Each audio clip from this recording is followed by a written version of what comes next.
Bonjour, je vais faire une petite vidéo qui n'était pas du tout prévue.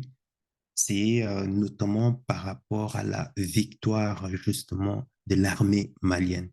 Comme tu le sais, euh, le Mali était en proie avec l'empire du mensonge, hein, qui voulait justement dans son plan machiavélique et macabreux diviser le Mali en deux. Aujourd'hui, l'armée malienne, en ce moment où je te parle, c'est confirmé, l'armée malienne est entrée dans Kidal. Kidal, une ville qui était vide, assiégée. Il n'y avait pas du tout de résistance, ironie de l'histoire. Et justement, pour que tu comprennes ça, on va un peu, j'ai pris mes anciennes notes vite fait, hein. C'était pas prévu cette vidéo. On va faire un récapitulatif. Le 9 janvier 2013, non, en 2012, Kadhafi, c'est pas, Kadhafi assassiné, 2012 ou 2011, je ne sais plus 2012 ou 2011, Kadhafi assassiné par l'OTAN parce que Kadhafi avait, comme un patriote panafricain, avait le plan de créer une monnaie unique africaine qui devrait être adossée justement à l'or. Ben, les États-Unis, comprenant que si tous les Africains ont une monnaie unique qui serait basée à leur or, comme ce sont les producteurs d'or. Donc, ça veut dire que les pays africains allaient s'enrichir, ce qui allait faire un grand concurrent sous l'épine des États-Unis. Alors, pour toujours maintenir la suprématie du dollar, la suprématie du pétrodollar, il fallait agir vite. Il fallait justement stipuler un prétexte pour pouvoir, je l'aurai compris, chose qui a été faite. Ils ont déstabilisé, ils ont tué Kadhafi, malgré la réticence, malgré la désapprobation de la plupart des pays africains. Mais bon, personne n'a quand même osé broncher un seul doigt pour pouvoir défendre ou bien condamner la mort de Kadhafi. Mais bon, c'est la réalité africaine, c'est comme ça, ton traître est toujours ton voisin. Ça, c'est ce qui a été fait. Et puis, cette déstabilisation de la Libye a engendré, en tout cas, a sonné une alarme comme quoi des prétendus terroristes ont quitté la Libye pour aller envahir le Mali. Honte des chocs. Et puis, l'ancien président malien, j'oublie son nom, a été forcé par la France à l'Élysée de signer un papier comme quoi le Mali est en train de mandater la France pour venir l'aider à lutter contre les terroristes. Et ici, je dis bien à aider de manière avec les renseignements et aussi par, euh, l'armement, les outils, manutention et autres. C'était juste ça. Vous nous donnez des outils, vous nous aidez avec des radars et autres, et puis nous, on agit. Bizarre. C'était pas ça qui était prévu dans le plan de l'Empire du mensonge. Le 13 janvier 2013, François Hollande lance l'opération Serval avec troupes au sol. C'est-à-dire, c'était vraiment, on vient vous envahir, en fait. C'est ça. Donc, l'armée française est allée au-delà de ce qu'on lui avait demandé, justement, dans la note, de ce qui lui avait été demandé par le président. Le 30 janvier 2013, l'armée française débarque, envahit Kidal et toute la région. Le Mali est coupé en deux. Et de cela, en mai 2013, lorsque l'armée malienne venait maintenant en renfort maintenant pour pouvoir dire, OK, c'est bon, vous avez, d'après la version malienne, OK, vous avez pris les territoires Kidal, c'est bon, maintenant nous allons prendre le relais. Merci de nous avoir aidés. Qu'est-ce que la, qu'est-ce que la France dit? Non, vous n'êtes pas obligé. Il vous est strictement interdit d'entrer dans la région parce que nous sommes là, nous ne sommes pas, il se peut que la ville est contrôlée. Du genre, ma maison est en danger, je fais appel à un voisin et tout est consort. Il vient, il débarque pour pouvoir m'aider et il reste dans la chambre. Et moi, je viens, OK, tout est au contrôle, oui, oui, tout est au contrôle, mais j'ai encore un autre travail à finir. Ah, et je vais rentrer dans ma chambre, il m'interdit d'entrer dans ma chambre. Alors que il y a mon argent qui est là-bas, ma femme est dans la chambre, mes enfants sont là.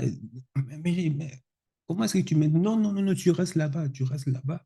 Je suis en train de finir le travail. C'était ça qui s'était passé. C'est marrant, mais c'est c'est comme ça. Donc, l'armée malienne a été interdite de pénétrer la ville de Kidal.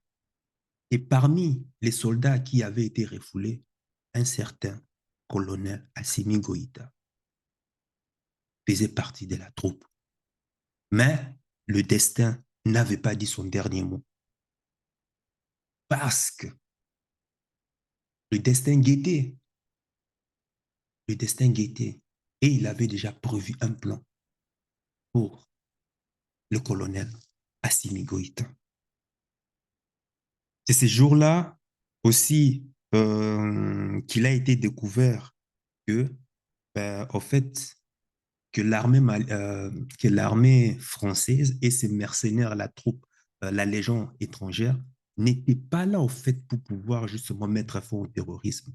Mais ils étaient là suite à un plan macabre qu'ils avaient préparé depuis de longues dates, c'est-à-dire préparé depuis Sarkozy et préparé même avant son prédécesseur. Pourquoi? Diviser le Mali en deux en créant une région, enfin le Mali, comme ils appellent, hein, le Mali Nord, l'Azawad, et puis le Sud qui reste avec Bamako. Pourquoi? Pour pouvoir avoir la même mise sur les ressources naturelles du Mali. Comme tu le sais, le Mali est très riche, et il y a des richesses, il y a des métaux précieux qui n'ont pas encore été découverts jusqu'à présent. C'est encore au Mali. Le Mali possède tout, je dis bien tout ce que la nature a besoin pour sa survie, pour le bien-être des gens. Le Mali possède ça. Or, la France voulait avoir cette même mise dessus, c'est-à-dire en divisant, en créant la zizanie au niveau des ethnies et en légitimant justement, soi-disant, le pays des Lazawad. Tu vois, divisé pour mieux régner. Quand je te dis que l'histoire n'a jamais changé, pour comprendre c'est que l'être humain fera demain. Regarde toujours l'histoire. L'histoire nous donne toujours des réponses. Le passé, il y a toujours des traces dans le passé qui nous disent c'est que ton voisin, ton prochain fera demain. Et c'est ce qui s'était passé. Et puis, qu'est-ce qui s'est passé le 24 janvier 2021? Le plan de la divine providence a été mis en place. Le colonel Assimi Goïta prend le pouvoir au Mali. Les choses sérieuses commencent. Mais encore, une grande lutte encore commence. Le 22 mai 2022, qu'est-ce qui s'est passé? Le colonel Assimi Goïta met fin à la coopération militaire entre la France et le Mali. Et on leur a demandé, merci, tu nous as aidés, maintenant c'est bon, maintenant tu peux rentrer chez toi. Oh non, la France dit non, je ne vais pas. Enfin, quand je dis la France, je parle de ces oligarques, l'oligarchie, hein, l'oligarchie parasite, et puis et leur larbin africain, en fait. La France dit non. Non, tu m'as appelé, je suis venu t'aider, je reste ici. De toute façon, il n'y a rien dans ta maison, hein. En plus, tu n'as rien, tu n'as même pas mangé. C'est moi qui t'ai nourri par-ci, par-là. OK, comme tu n'as rien, comme on n'a rien, il n'y a rien ici, on est pauvre, tu es consort. Donc, voilà, va chez toi alors. Va chez toi là où, là où tu vis dans le confort. Ou non, je ne quitte pas, je reste encore. Oh, donc, tu m'insultes, je n'ai rien. Je n'ai pas d'argent. Je suis pauvre. Je suis moins que rien. Je suis, peu importe, tous les mots mauvais, tous les mauvais qualificatifs. Je t'ai dit, OK, il n'y a pas de souci. Maintenant, vas-y alors, comme ici, on n'a rien. Sinon, tu risques de mourir. Oh non, non, on reste. On reste, on reste. Tu n'as rien à faire. Sinon, qu'est-ce que tu vas me faire? Ah, ah. Alors, intelligents qu'ils sont, ah, ça, franchement, ces gouvernements est habité par, l'esprit des génies, en tout cas, des, euh, des ancêtres. Parce que autrement, je n'ai jamais vu un gouvernement aussi très aguerri, très méticuleux, très intelligent. Ça veut dire que, bon, bon, très aguerri, bon, parce qu'ils sont toujours aussi dans la réaction, mais bon, ça, c'est un autre point. Ça veut dire que ils les prennent toujours, ils les surprennent toujours avec leurs propres lois. Aujourd'hui, le gouvernement malien a dégagé les terroristes français en s'appuyant que sur leurs propres règles internationales, sur leurs lois, sur leur jurisprudence. OK, vous avez dit que les droits de l'homme disent ceci. Bon, maintenant, voici la situation. Allez, appliquez ce que vous avez dit. Et là, quand tout le monde regarde, ou la communauté internationale regarde, OK, qu'est-ce que tu vas faire? La France a honte, obligée maintenant de faire semblant, mais elle attend la nuit pour pouvoir venir quoi? Créer du désordre. Opération clandestine, des déstabilisations, division ethnique, assassinat, meurtre. Bref, c'est incroyable. Et puis, le 15 août 2022, les mercenaires français, la Légion étrangère, quittent le Mali amèrement, mais en procédant maintenant, bien sûr, maintenant aux déstabilisations obscures du Mali. Ça commence par la violation aérienne et puis terre du territoire malien, financement des terroristes qui ne sont que les soi-disant rebelles qu'ils ont armés pour aller combattre Kadhafi, l'OTAN. C'est-à-dire l'OTAN, la France, l'ONU, enfin, avec la MINUSMA et tout et consort, l'Union européenne, et sans compter d'autres déstabilisations dont je ne parlerai pas euh, ici. Le 31 octobre dernièrement, la MINUSMA, la mission de l'ONU au Mali, incapable d'assurer la paix, de faire restaurer la paix dans la région. Kidal, qui était vraiment le fief, le QG des prétendus soi-disant terroristes, dit qu'elle est incapable. Elle dégrépit, elle abandonne sa mission de manière unilatérale, sans prévenir quoi que ce soit. Quelle honte! Et c'est ce jour-là qu'on a compris maintenant quelle était la vraie face cachée de l'ONU. L'ONU est derrière pour pouvoir servir les intérêts de l'empire du mensonge. L'ONU n'est qu'une façade pour pouvoir masquer, pour pouvoir permettre à ce que l'empire des mensonges continue toujours à piller, continue toujours à esclavagiser, mais sous une autre forme. En gros, le néocolonialisme. Quand on vous dit aux ONU, aux communautés internationales, qui a créé cette communauté internationale? Qui a créé l'ONU? Qui a créé les droits de l'homme? Qui a créé toutes ces structures internationales, ces pays? Il faut faire attention. Tu vas simplement aller t'inscrire en disant, soi-disant, ben voilà, on me paye bien et puis je serai là en tant que défenseur des droits. Défenseur des droits. Eux-mêmes qui créent leurs droits, ils violent les droits parce qu'ils sont forts. C'est dans leur rôle, en tout cas, je ne les en veux pas, mais en tout cas, ils sont dans leur rôle, ils sont forts. Ils ont cette volonté de puissance. Maintenant, à nous, toi, Africain, qu'est-ce que toi tu fais? Pas forcément africain, même aussi un Français, un Belge et tout, et qu'on soit opprimé. Qu'est-ce que tu fais face à cette injustice? Comment prétendre que la France vient se servir, prendre de l'or, vol de l'uranium. Zéro, mais zéro, zéro euro. Extrait l'uranium, exploite l'uranium, mais de manière gratuite et vient vendre quand même l'électricité et faire payer aux Français au prix fort, malgré qu'ils prennent l'uranium de manière gratuite. Comment peux-tu accepter ça?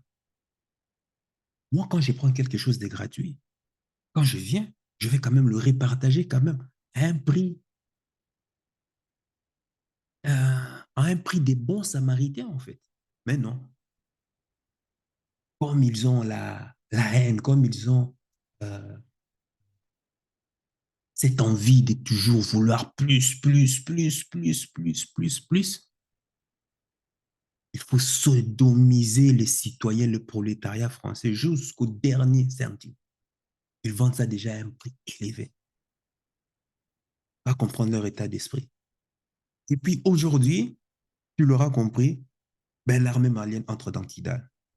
L'armée malienne a envahi Kidal, ils arrivent à Kidal, Kidal est vide. Terroristes, zéro, rien. Ils sont tous surpris. Qu'est-ce qui ne va pas? On s'entendait à une résistance farouche, et puis on arrive là, personne. Et l'ONU a libéré ses camps, tout en ne prévenant, donc sans avoir prévenu l'armée malienne. Est-ce qu'on fait ça? C'est-à-dire, tu appelles un voisin, tu viens sécuriser ta maison, toi tu as fui, il te dit que, bon, moi je suis là pour sécuriser ta maison, ramener la paix ici, tout et consort. Et tu lui annonces comme ça dure longtemps, ça dure, ça dure, ça dure, ça dure tellement longtemps. Et tu lui dis, bon, c'est bon, ça va. Je reviens quand même dans ma maison. Moi-même, je vais m'en charger du boulot. OK? Reste là jusqu'à ce que j'arrive. Comme ça, lorsque je vais te remplacer, comme ça, je vais commencer à placer mes pions pour pouvoir lutter contre des attaques inattendues. C'était ça, lui dit. Donc, toi, tu viens de manière confiante parce que tu te dis, ben voilà, c'est ta maison, tu vas retrouver ta maison. Et puis, surprise, tu te rends compte que ta maison est vide. Tu imagines le piège que c'est? Elonia abandonne ta maison, c'est-à-dire le gars, il abandonne ta maison et qui il laisse à l'intérieur? Des djihadistes, des terroristes, quoi. Et c'était ça le piège. C'est-à-dire, on t'entendait, tu vas rentrer de manière confiante et puis là, bombe, on vous élimine tous. Et heureusement, heureusement, heureusement qu'ils s'étaient déjà bien préparés à ces scénarios sinistres. Et ils ne sont pas tombés dans le piège. Et puis, ces soi-disant terroristes ont eu trois choix. C'est qui envahissaient la maison. Trois choix. Soit l'asile éternel, soit vous vous rendez, et puis on verra comment est-ce que la justice va s'occuper de votre sort. Ou troisièmement, vous allez rejoindre vos aïeux. Voilà. Et j'espère qu'ils ont fait les bons choix. Aujourd'hui, ils sont rentrés, pas de résistance, rien du tout. Donc, à l'occurrence, je suis sûr qu'ils ont préféré l'asile, l'asile éternel. Ils vont se réfugier en Mauritanie, hein. Donc, voilà, c'est là leur fief de repli. Et c'est un honneur, aujourd'hui, c'est un jour grandiose vraiment pour l'armée malienne. L'histoire retiendra là où le mercenaire français, la Légion étrangère, là où l'armée française, là où la MINUSMA, là où l'Union européenne, là où l'OTAN, prétendument OTAN, n'a pas réussi à faire en 10 ans, l'armée malienne l'a fait en 2 ans. 2 ans, oui. On retiendra aussi qu'il n'y avait jamais de terroristes. Ce n'était qu'un prétexte pour la France pour pouvoir piller justement les richesses du sous-sol si convoité. Un plan qui datait déjà depuis de l'époque Sarkozy, voire même plus. Le but était de diviser Mali, comme ils ont fait au Soudan, comme ils sont en train de faire au Congo.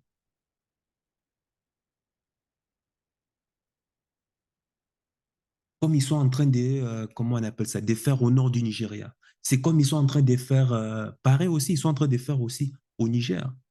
Ils ont voulu diviser l'Arlit au nord et puis le sud reste. Arrêtons, arrêtons quand même, hein. Arrêtons de nous prendre pour des cons quand même. C'est toujours la même stratégie, diviser pour mieux régner.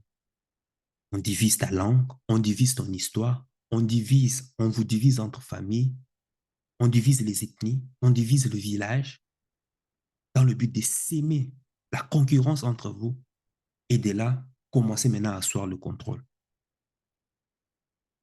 Voilà. On retiendra que ce n'était qu'un prétexte de l'empire du mensonge pour pouvoir simplement, comme à son habitude, comme il est dans son rôle, je ne l'en veux pas à l'empire du mensonge, il est dans son rôle, mais c'est à nous de savoir ce que nous voulons. C'est à nous de manifester cette volonté de puissance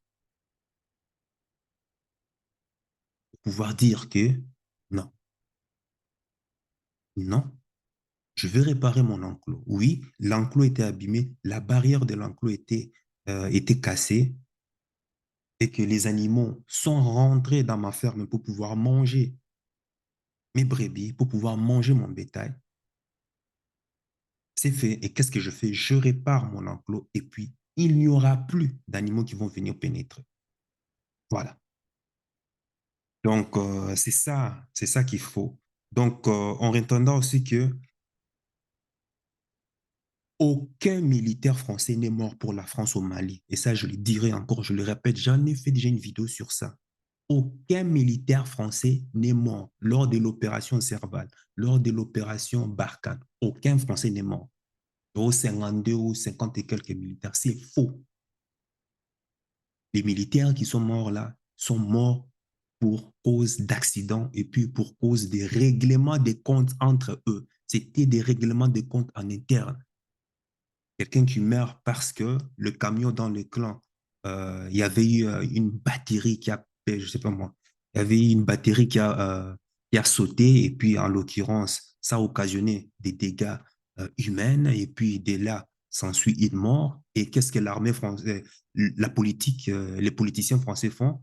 Ils prennent ces morts dus à des accidents dans des camps ou bien des règlements des comptes comme ça, des gens qui s'est tués, des militaires qui s'est tués entre eux. Et qu'est-ce qu'ils disent? Non, ça, on ne va pas faire sortir la thèse officielle, mais la thèse qu'on va pouvoir donner au public, c'est que la France a quand même sacrifié ses hommes pour le Mali. Voilà. Et jusqu'à aujourd'hui, François Hollande a répété et Macron continue à répéter ces genres de mensonges. Mais vous imaginez la connerie? Rien que pour le respect, je dis bien le respect aux familles des victimes. C'est des gens qu'on a menti. Ils sauront peut-être, bon, maintenant ils ont déjà su, hein, ils ont déjà su comment est-ce que ces politiciens sont, mais bon. Et ça, on fait toujours gober ça aux Français. Et c'est ça la triste réalité, parce que la triste réalité, c'est que le prolétariat français ne sait même pas ce que son gouvernement est en train de faire à l'étranger. On leur vend toujours une image dorée, une image des héros, hein, d'une France qui va à l'étranger, mais en réalité, c'est catastrophique. Si la population française savait ce que son gouvernement fait à l'étranger, il y aurait une révolution. Jeanne d'Arc serait ressuscitée de ses cendres et venir dire non, stop, hein, stop là, stop. Donc voilà, c'est ce qui est. Et puis voilà, moi, dans cette histoire, c'est pour dire qu'un peuple, je voulais dire vraiment merci au peuple malien. Merci au président colonel Assimi Goïta. Merci vraiment à tout le gouvernement de la République du Mali, le colonel, le premier ministre, le colonel Shogel Meiga, ministre de la Défense, le colonel Sadio Kamara, Mamadou Kassoge, Ibrahim Kassa Meiga, bref, il y en a énormément du tout. Ah oui, le ministre des Affaires étrangères, l'intellectuel, le brillant, euh, comment il s'appelle? Abdoulaye Diop, ça, c'est ça. Ça, c'est des têtes. Vraiment avoir des têtes, des penseurs, des panafricanistes comme ces gens, franchement, si tous les pays africains avaient des telles autorités au pouvoir, franchement, les pays se comporteraient bien et ils auraient de très bonnes relations avec l'Occident. Tout se passerait très bien, quoi. Donc, un peuple ne se libère pas seul. Le Mali aujourd'hui a fait l'incroyable, a fait l'impensable. Le Mali a envoyé une onde de choc à tout le peuple de la Terre. Et quand le peuple derrière son leader, aucune force étrangère ne peut arrêter la volonté de puissance, la volonté de liberté du peuple. Aucune. Et que ceci soit un exemple pour tous les autres peuples qui ont peur, qui ont peur de réprimander son président parce il ne respecte pas ce qui, un président qui ne respecte pas ce qu'il a promis avant son ascension au pouvoir. On connaît certains pays là en Afrique centrale, on vous connaît. Ceci est un exemple. Sans le peuple malien, je suis sûr que le gouvernement ici n'irait pas loin. Mais le peuple malien s'est uni. Le peuple malien vit dans l'obscurité. Le peuple malien a tenu. On a bloqué, c'est-à-dire on a refusé à ce que le peuple malien puisse être nourri, puisse être vêtu, puisse être, euh, puisse vivre normalement.